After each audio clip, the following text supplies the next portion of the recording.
सद्गुरु श्री ब्रह्म चैतन्य महाराज गोंदवलेकर, इनका प्रवचन 2 दिसंबर। अखंड नामस्मरण में रहना ही उपासना है।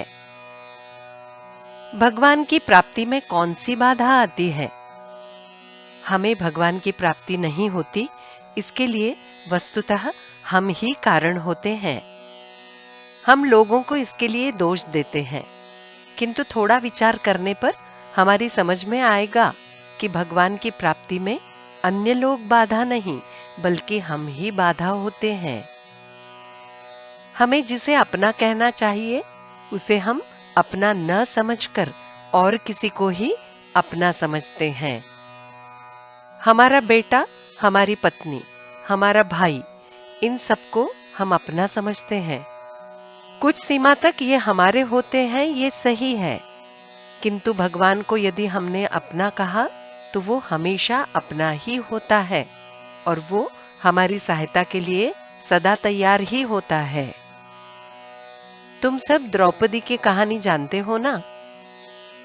मेरे पति मेरी रक्षा कर पाएंगे, ऐसा उसे लगता था, किंतु किसी से भी कुछ होने वाला नहीं है, ये जब उसके समझ में आया, तब उसने श्री कृष्ण की आर्त भाव से प्रार्थना की और तब वो उसके लिए तत्काल आए। मतलब ये हुआ कि जिन्हें हम अपना समझते हैं, वे वास्तव में अपने नहीं होते। अतः हम परमात्मा को अपना समझें। मैं उसका हूं, ऐसी भावना निरंतर बनाए रखें और जो जो घटता है वो सब उसकी इच्छा से होता है, ये भाव दृढ़ हो। ऐसी भावना दृढ़ होने के लिए उसकी उपासना करनी चाहिए। उपासना का मतलब क्या है? हम भगवान के हैं और हम सदा उसी के समीप हैं, ऐसा लगना। ऐसा लगने के लिए हमें उसके नामस्मरण में रहना चाहिए। हम उसका सदा नामस्मरण करते हैं तो वो हमारे पास निरंतर रहता है। जब तुम किसी का नाम कहते हो, तब उसकी मूर्ति तुम्हारे ध्यान में आती है। उसकी मूर्ति वो सामने न होते हुए भी तुम्हें ध्यान में दिखाई देती है। उसी प्रकार भगवान का नामस्मरण करने पर वो तुम्हारे पास ही होता है।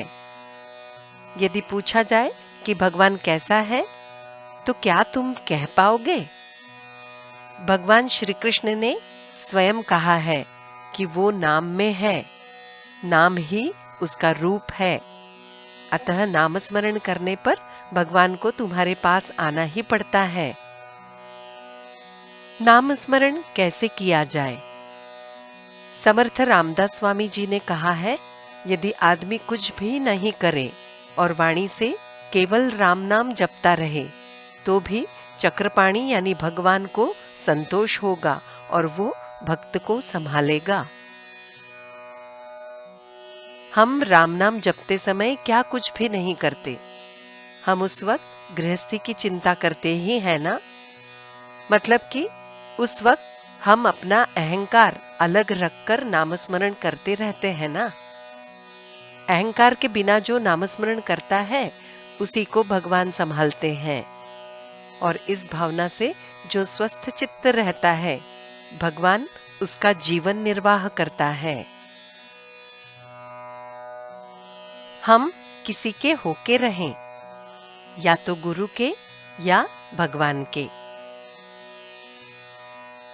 जानकी जीवन स्मरण जय जय राम।